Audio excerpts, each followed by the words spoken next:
আজ রাস্তা দিয়ে যাওয়ার সময় এমন একটা দৃশ্য দেখলাম যা হয়তো অনেকেই 1 সেকেন্ড দেখে ভুলে যাবে, কিন্তু আমি পারলাম না। রাস্তার মাঝখানে পড়েছিল একটা ছোট্ট কাঠবিড়ালি। কোনো এক দ্রুতগতির গাড়ির ধাক্কায় তার জীবনটা সেখানেই থেমে গেছে। আমি কিছুক্ষণ দাঁড়িয়ে শুধু তাকিয়েছিলাম। ছোট্ট একটা প্রাণ, কারো কোনো ক্ষতি করেনি, শুধু নিজের মতো করে বেঁচে থাকতে চেয়েছিল।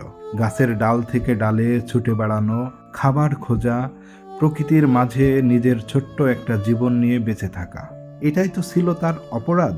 হয়তো আজ সকালে সে তার বাসা থেকে বের হয়েছিল খাবারের খোঁজে। হয়তো তার ছোট্ট ছোট্ট বাচ্চা আছে যারা এখনো বাসায় বসে মায়ের অপেক্ষা করছে। হয়তো তার সঙ্গী বারবার চারপাশে খুঁজছে, কোথায় গেল সে।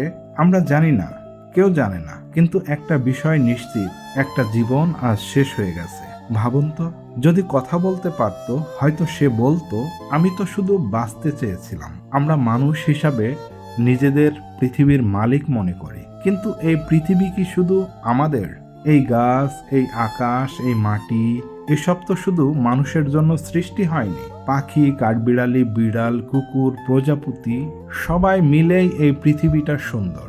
আজ একটা কাঠবিড়ালির মৃত্যু দেখে আমার খুব কষ্ট হলো, কারণ আমি শুধু একটা প্রাণীর মৃতদেহ দেখিনি, আমি দেখেছি একটা জীবন শেষ হয়ে গেছে।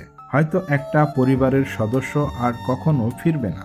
আমরা যখন গাড়ি চালাই তখন হয়তো 2 সেকেন্ডের অসতর্কতা আমাদের কাছে কিছুই না, কিন্তু সেই 2 সেকেন্ডেই কোনো নিরীহ প্রাণীর পুরো জীবন কেড়ে নিতে পারে। সবচেয়ে কষ্টের বিষয় হলো, এমন মৃত্যুর খবর কেউ রাখে না, কোনো সংবাদ হয় না, কেউ বিচার চায় না, কেউ কাঁদে না। রাস্তার পাশে পড়ে থাকে ছোট্ট একটা নিথর শরীর, আর মানুষ পাশ কাটিয়ে চলে যায়। বাংলাদেশের অনেক এলাকায় এখন আর আগের মতো কাঠবিড়ালি দেখা যায় না। বরিশাল অঞ্চলের পটুয়াখালীতে তো কাঠবিড়ালি দেখেই না। বন কমে যাচ্ছে, বড় বড় গাছ কেটে ফেলা হচ্ছে, আর সড়ক দুর্ঘটনায় অনেক বন্য প্রাণী মারা যাচ্ছে। ধীরে ধীরে আমরা এমন এক পৃথিবীর দিকে এগোচ্ছি যেখানে আমাদের সন্তানরা হয়তো বইয়ের ছবিতে কাঠবিড়ালি দেখবে, বাস্তবে নয়। আমি জানি সব দুর্ঘটনা এড়ানো সম্ভব নয়, কিন্তু আমরা যদি একটু ধীরে গাড়ি চালাই, রাস্তার পাশে বা গাছপালার এলাকায় একটু বেশি সতর্ক থাকি, তাহলে হয়তো কিছু জীবন বাঁচানো সম্ভব। একটা প্রাণের মূল্য শুধু মানুষের হলেই বেশি হবে, এটা আমি বিশ্বাস করি না।